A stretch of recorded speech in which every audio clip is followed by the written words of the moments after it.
This is the Lainsten 4-slice retro gorgeous toaster. I was sent to review, so let me show you a closer look because it is awesome. Look at how long these slots are. So you could do 2 pieces of toast side by side, or you could do like really long slices if you have like homemade sourdough or something. Just amazing.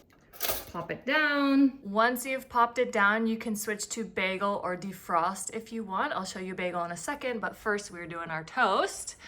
And then you can switch how toasted you want it to be from 1 to 8.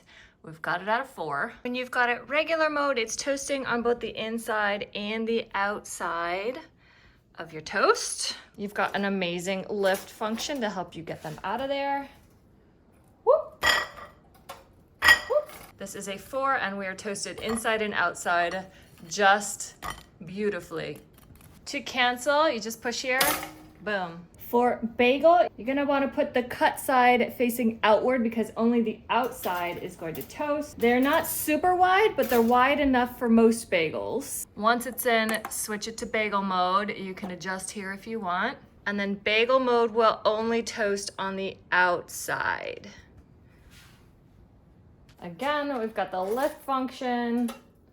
Get those out, nice and easy.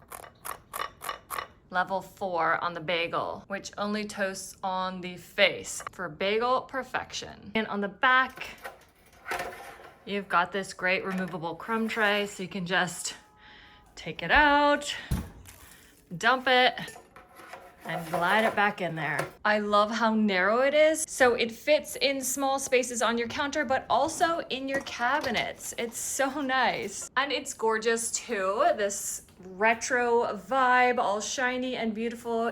It reflects, so that also kind of makes it almost disappear on the counter. It's really cool.